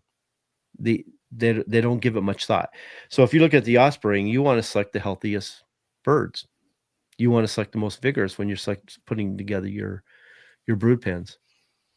Yeah, and you definitely want to stay, if they've got defects, you want to stay far away from those. Now, some defects you can work with, some of them you can't. Some of them you're just going to waste your time with. So knowing those defects, and what were they in Academy, Kenny, like 89? Close to 90? I think it's 88 defects. Close to 90, yeah. Yeah, close to 90 defects. We cover. And so a lot of those you can work past. And over time, you can, like we said, clean up the genome. You can bypass it, get rid of it. Some of them is not that easy. It can take years on top of years to get by. Yeah. So make sure, we always say it, if you're going to start your own strain, make your own strain, start out with the best you can. That will put you where you need to go a lot faster. You can start out with lower grade fowl, but why would you when you start with better fowl and end up to your goal a lot faster? So you select for good health, good vigor. Okay, you're selecting to improve disease resistance. You're culling all the sick birds, anything showing a weakness. Okay, and you're not relying on the medications. So what this does is it helps you select the healthiest hens, which is actually improving your mitochondrial DNA within the family. So if you've got a hen, if you're selecting hens, and this is where you get it, and you're selecting the hens that are the healthiest, okay, the most vigorous, they have the best disease resistance, they're the most active, the strongest, and they're producing offspring that are the same. They're very active and strong, and they're growing and developing like they should. And you're not getting any sick ones. That's a hen with good mitochondrial DNA. That goes a long way of not only creating and improving a family and making them pure, but having a family that's healthy and vigorous along the way too. So it all goes in hand. You want to select for those things, and you want to cull as hard as you can. But when you can get those hens that are really special like that, and you can select for or actually breed towards good mitochondrial DNA, you're going to have a family that, Frank, it's like they're bulletproof. Nothing almost gets them sick when you get them like that. So, and we always talk how important the hen is in a family, like you just did. And a lot of times I can have my stags running out, and I'll have 2 or 3 strains out there running out, maybe out of same strain, but out of different hens. And I can look at those birds without looking at their markings and just observe them. And I can see the attributes of the hen in those young stags. I can see her conformation. I can see her temperament. There's just so many things that, just like looking at a kid and his mother, or her daughter, how they favor, you can see the resemblance in the children the same way. If you look at the stags, you can see the mother's attributes that she put in those stags. Yeah. You select good hens. See, mitochondrial DNA is the powerhouse of the cell. Has a lot to do with energy. So it has a lot to do with the growth and development of the bird, of the offspring. And if you can get females that produce really good offsprings that grow and develop properly, and they're not sick, that's what's neat about that, is not only are you creating a really good family, but that mitochondrial DNA is passed to her daughters. So it's continued on. When you breed to a sick bird, or a bird that has some weaknesses or has some issues, I'm talking about a hen, and she's producing more like her, can you imagine what that family, the direction that family is going over time? Yeah. So it's going down fast. Yeah. So that's the neat thing about mitochondrial DNA. It's passed through through her daughters, generation after generation. It's preserved. You can count on it. The only thing that changes mitochondrial DNA is basically spontaneous mutations. And most of the time, those don't take effect. You can select those out. And it doesn't affect all of them. It usually affects one bird and not others. And it's rare. Okay. So mitochondrial DNA is very reliable and predictable and repeatable. So that's why we say the hen is the most important equation in the family, in the breeding. Yes, you want a good rooster, but you have to have a good hen. And we say it all the time that you could breed a good hen to a crappy rooster and still get by. You could breed a hen to a mediocre rooster and actually still do pretty good. You breed a crappy rooster to let's see, turn it around. A good rooster to a crappy hen, it never goes well. You know what I mean? You don't get what you think you're going to get. It goes in a really bad direction. What's that? No makeup whatsoever. That's a definite fail right there. I've never seen a rooster make up for a bad hen, but I've seen many hens make up for bad roosters. Yeah. And the thing about it is, you take a hen, she's thrifty, she's confident, she's not constantly just beating on everybody. She walks through a crowd of hens, they separate, they go their own way. She's confident of herself. She's never been sick a day in her life. That's representing her stags right there, to her offsprings. That's what her offspring's going to be. That's going to be her worth. Now you take a hen that's totally the opposite of what I've just explained. She's sickly. She's not vigorous, totally the opposite. That's what your stags is going to be. So that Kenny's so right. The hen makes such a big difference in the offspring than the rooster can. So can I say something? Sure. All right. So I was going to ask you if you had anything to say. Yeah. I've got a couple things to say, actually, a couple questions. JS is saying that he has a ton of offsprings in his, he has a ton of defects in his offsprings, but he does have a couple of good ones. And I'm saying that's all it takes is one good hen and one good, cock. And there you go. You can keep going with your family. Let me say something. Okay. Yeah, let me say that. I want to encourage them to keep moving forward. So that's exactly what you want to see. Mm-hmm. So the ones that aren't showing the defects and are in good shape, those are the ones you want to move forward with. If you just have one, that's all you need to move forward. Great. Get rid of the rest. Don't take your chances. Don't breed them. As long as you get one, you can move forward. Exactly. So I would encourage them to do that. I agree. If you hatch off 100 stags, say for instance, you let them mature and you get that one cock that you want, it's all worth it. If you get the one that you want, it's well worth it. That's the goal. Now, over time, it'll get better as long as you're selecting properly and you're picking the right birds. The numbers will get better as you go. But when you're beginning and you may only get one or two, it's enough to move forward. Move forward with it. Okay. It's when you keep producing offspring and they just don't, they're all expressing the same defect or the same deleterious gene or the same sickness or whatever. They're just not advancing. And we're talking about all of them, then you got a problem, And that's the best thing about the Founders Program. It gives you rules to, if you run into this situation, it always gives you a back door to get out of it. So that's, I mean, you couldn't have added it up any better to where anywhere in the program, if you have a problem, there's always another exit that you can go through to get away from what you're experiencing. So we have 3 main breeding programs on the website, and one of them I took off and I'm improving. I'm going to put back on. The other one, it's in video form, but we're going to work out the program side of it here pretty soon. But you have the Founders Program for creating a strain. You have the gene shopping for creating the seed fowl, and you have the improvement through reduction program, which is basically a preservation program for when you run into a problem. And those are really good programs. And we'll be covering those in masterclass videos here pretty soon. We did the gene shopping recently. I'm going to work out the program, get it on the website. We're probably going to cover it one more time. The members really love that one. It's not what you think. Don't just think you go and shop for genes. I mean, there's a certain process that you have to do. And I think I can't wait to see how the members work it out and see the results here in the in the future. The improvement through reduction. I've saved so many families, help people save their families with that program. So that'll be back on the website here pretty soon. That's the great thing about it too. You take people that's had these families and they've gotten, just terrific families of fowl, and they've had them for a while. And now they're starting to go downhill and they don't want to change them. They want to keep them to where they're at. And that gives you an opportunity to keep the birds you want. And as long as you're willing to put the work in, you can keep them for a century, if you can live that long.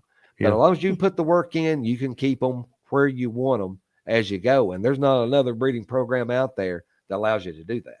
Yeah. None whatsoever that I know of. No, me either. Nancy, let me just say this before you... is there any questions? We can start on questions and then wrap it up. That's where I'm going. Okay, good. You read her mind, Kenny. So 42 years of marriage, I guess I better be able to do something. That's right? True. So that's true. All right, then shut up. So I guess I deserve that one too, right? This is for both of you guys. Inside the Breeders Academy, do we have a way that Giles is asking here? How can he maximize a trio? And that's all he has is a trio, but he wants to know how to maximize that trio. The Founders Program. Yep, the Founders Program. And he's got some, on a trio, he's got some, I'll just say it this way. He's got some selection to do there. I'll just leave it at that. Yeah. And there's a lot of master's class videos going to help you with that. and help you make that decision and how to Quite a handle few. that and handle that trio. It might surprise you. You might be surprised. I believe it will. The trio. So, yeah, the Founders Program. Okay, this might be the same answer. Carlos is asking, for a pair, can I get a line or two? From a pair, can I get a line and two sublines? Well, you got to understand what a subline is. Now, you could, from a pair, that's what you would. That would be your Adam and Eve. That's what starts the Founders Program. So, yeah, that's what you need to get started. As far as the subline, that's a whole different thing. If you wouldn't use a subline in the beginning of the program, you'd use it in a program that's more established. And let's say you want to do any kind of experimentation, you have some ideas of maybe adding outside blood, doing an outcross, whatever. You think that whatever bird you have might improve yours, you would do a subline that'd be separate. And again, you'd run the Founders Program with that line too. And then over time, you decide from there whether that's subline becomes the new line or whether it's something you can fuse into the old line, but you wouldn't do that right away. So you wouldn't run a subline in the beginning because you have no direction. You'd just be creating another line. It'd be just a separate line. Okay. I would just guard against creating too many lines too soon. So it takes your focus away. Soon? It takes your focus away. It's best to start one line at a time, but I wouldn't do more than 3. Because you got to have enough pens, and you got to do it a certain way. I do one at a time. That's all I do because I want to stay focused on that particular strain and do it the best I can. Yeah, figure out which ones are better and go on with those. Yeah, I agree. And the Breeders' Academy shows you exactly how to do that. It's the Founders Program. It's the Founders Program. Yeah, that's what it's made up for, actually. Yeah. Mm-hmm. So Manuel is asking. He was wondering of how he can get a hold of your first book.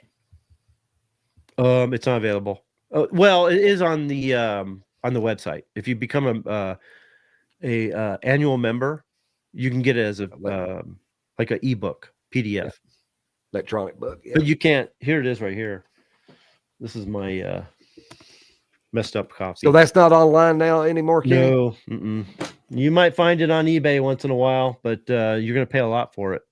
But you can get it if you join the Breeders' Academy as an annual member. You get it as part of the deal as an ebook. So the yearly members automatically get the ebooks of both, then, right? Yeah, for both books. I forgot about that. I'm glad you said that. The blue book too, and that you can get on Amazon.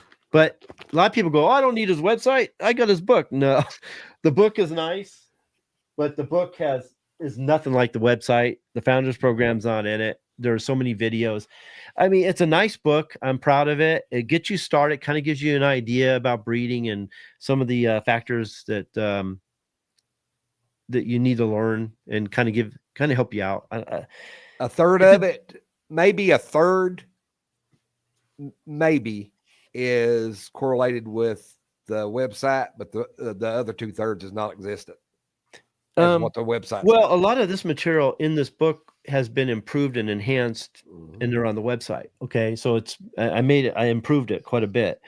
This just gives you a general idea on how about breeding. It gives you a general idea on mentalism. Gives you a general idea on breeding methods. It's broken up into 4 sections. It's a good book. It is. It's worth getting. But if you think you don't need the website, no, I think you'd be surprised how good the website actually is. Yeah. No comparison on those two whatsoever.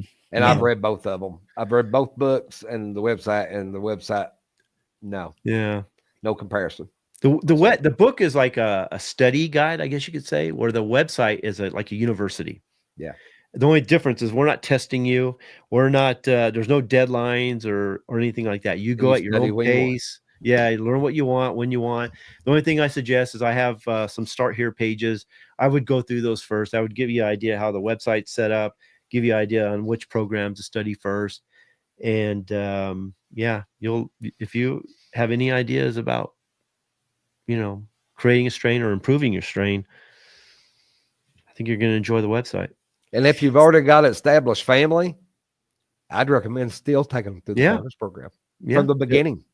From the beginning. Yeah, actually I would. Now, Giles is asking where can he see the defects, the 89 defects, and I believe that's on the website. Yeah, It it's on the is. website. Yeah, And pictures of each one of them too.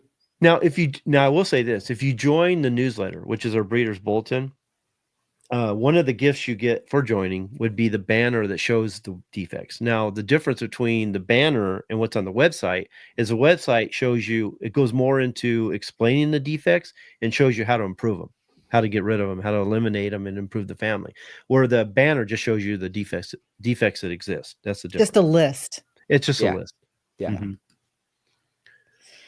Okay, so Kingdom Farms is asking, do you think other methods can get the job done in gamefowl? What job? Not Like creating a It's not- family? breeding methods is what he's talking about. What's that? Say it again, Frank. He's talking about breeding methods. I'm Mhm. assuming, and I'll say this: a program is made up of multiple programs to be used at a particular time, just stage that you're in. You just can't take like line breeding or one part of it and maintain a family like people think. Yeah. Line breeding is not a breeding program. Inbreeding is not a breeding program. Like Frank said, it takes multiple methods of breeding to create a breeding program. Used at the right time for a specific length of time. Okay. So that's how the founders program is broken up. So I'm assuming that's what he meant by on the method. That's how I take. If I'm wrong, let us know. But I'm pretty sure that's what he was talking about. And the website is set up with a bunch of programs and courses and videos that supports the founders program. And it never stops. It's a constant circle, so to speak. Yeah. Yeah. So it helps you create the family, purify the family, and maintain the family while improving. Yeah. And continue to improve them even after that. Yeah. So it's a fantastic program, and it's being used by all types of animals, gamefowl, chickens, livestock, poultry, dogs, you name it, everything. I can't believe all the different types of members I have in there. You know, it cracks me up because some of the dog breeders say, "Oh, he's for chickens." That doesn't work for us. No, you'd be surprised. Breeding program, some things you have to tweak a little bit, but a breeding program is a breeding program.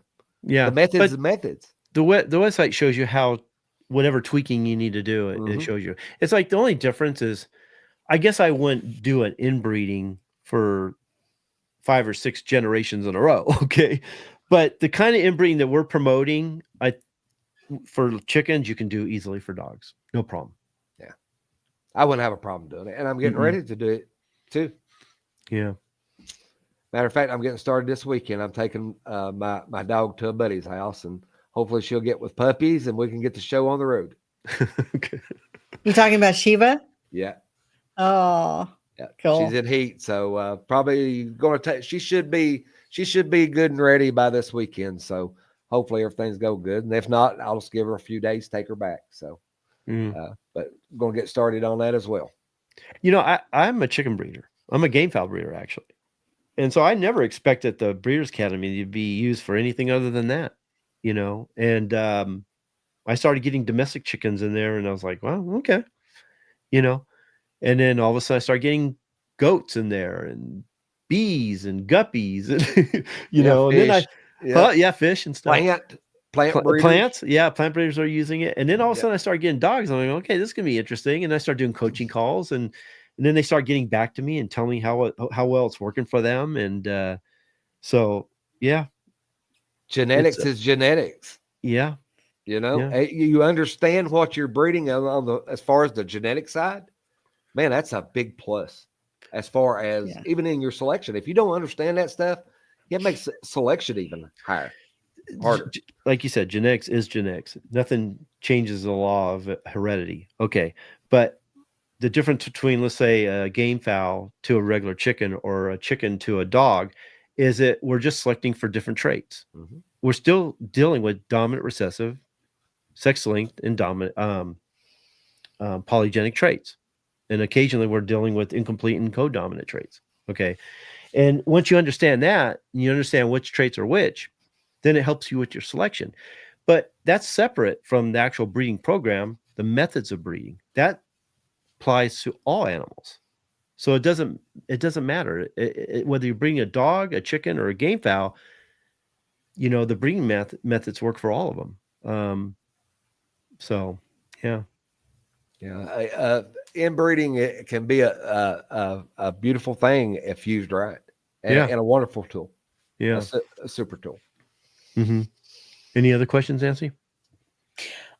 Just one last question we have for you. Have we had any well-known breeders on our website? Yeah, did they have successes? Oh, I get this all the time. Yeah, we do. Yeah, some would shock you too. Yeah, dog breeders and chicken breeders and game fowl breeders, and because of who they are, that's anonymity is. I preserve that. I'll say this. If you guys want to know who they are, listen to the way they talk. Ask them questions, and they'll tell you. They will tell you in so many words that they are a member. I promise. I can't confirm or deny anything. Okay, I told them. I've told them I wouldn't say anything. I'm staying to my word. Okay.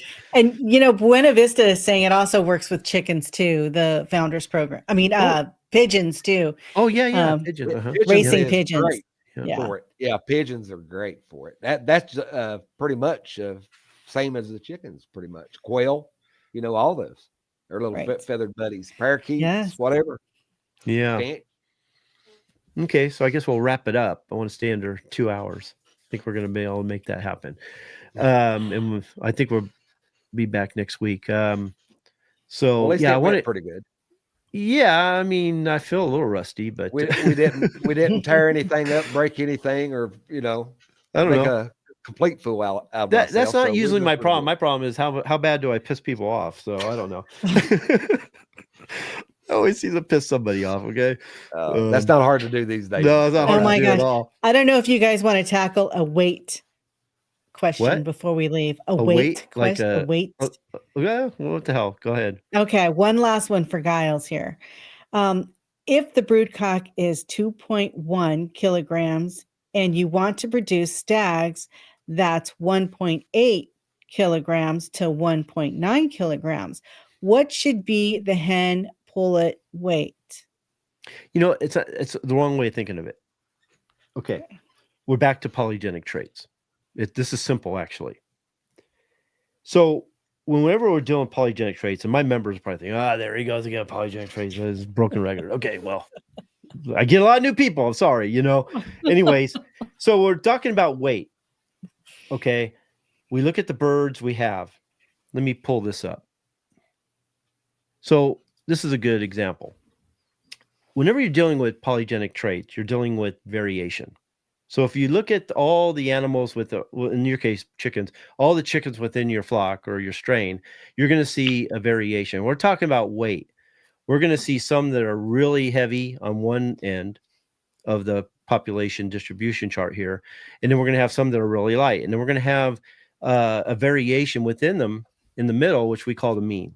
Okay, which means that at the highest level is the biggest number of birds that are going to have a certain weight. Okay, so let's say that's 5 pounds. Then you have some that are really heavy that are 6 pounds. You have some really light that are 4 pounds. Okay, so we decide what weight we want. And so what we're doing is there's two things we got to consider. Is the trait a selectable trait? Where is it a separate trait from, let's say, I know, let's just, what, I'm making things too complicated. We're talking about weight. Let's just stay with that. Okay. So let's say, did he want to go heavier or lighter? Lighter. Okay. So we want to look for the birds that are the weight we want. So we look at all the birds that are in the weight range that we're looking for, and we breed those. A lot of times when we're trying to improve a trait, we're breeding to either the highest intensity or low intensity. So we're looking for the heaviest birds versus, let's say, the lightest birds. But in this case, I would say that I would look for birds that are right in the range that you want and only breed those. Okay. And over time, you'll get there. It's not going to happen in one breeding. We're talking about polygenic trait. This is something that happens over many generations. And so anytime you breed, so you want to breed those each generation that way and to the point where you get it. Now, anytime you add new blood or outside blood, you just changed everything. You started completely over. So you're going to have some discipline. You're going to have to know which birds to select. You're going to have to start weighing them and looking them over and finding the right birds to breed to. It just know that it takes a while to get there. We're not polygenic traits or multi-gene traits versus monogenic traits, which is dominant recessive. Monogenic traits, we either select for it or cull it. We're either breeding to it or breeding away from it.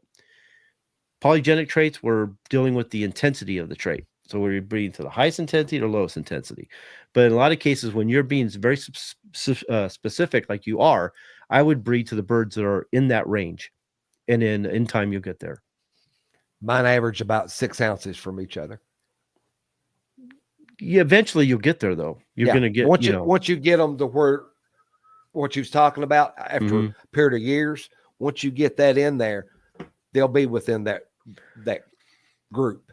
Now, the hardest part for him is that he's talking about a very specific weight. You're going to have to wait till they're mature to select them. So you're going to have to wait till like 2 years old to select them. And then watch their diet to make sure they're not overly fat or under fat. Yeah. That's the key right there, is getting them to where they've got the correct weight on them. Because they could just be fat, and you think, oh, they're too big and they'd be too fat. When you put them down on the weight they should be by nutrition, they might be just right. Yeah. And so the more wait, the more inbred they are, not only are the chances you get in there are better, but the more inbred they are, the chances of you keeping that trait is better too. Okay. Yeah. And what I'm saying is record keep it, so that you can look back at your records and say, okay, well, this is why they're too fat because this is how much feed I fed them, or this is why they're underweight because this is what I fed them, or even the type of brand of feed that you fed them. So if you keep a good record of all of that, you can manage their weight much better. And two, they need to learn the feel of the birds to where they know they're too fat or they're too skinny. Yeah. That comes in handy with the knowledge part of it. Know your birds. That's the biggest thing, is know your birds. And the more time you spend with them, the more you're going to find out about them. But also select for the complete package too. I know that weight's really important to you, but make sure they have the right conformation of body, they're free of defects. Try to hatch as many chicks as you can manage and afford so that you have a better selection. Select for the trait you're interested in, but also select for the complete package so you're not messing up other things too. Which means you're going to, by the time you get there, let's say by the time they get 2 years old, you're going to have less birds to select from, but you're going to be, you want to breed to them all anyway. So you're going to have a very low number, but you're going to have the best birds. You're going to get there quicker by selecting the right birds. Yeah, it's like any other trait. It takes you a while to get there, but if you put in the wrong bird, it can mess the whole thing up. Yeah. All your work's gone. Mm-hmm. And don't add outside blood, please. Don't outcross. Okay. If he's a member, he won't.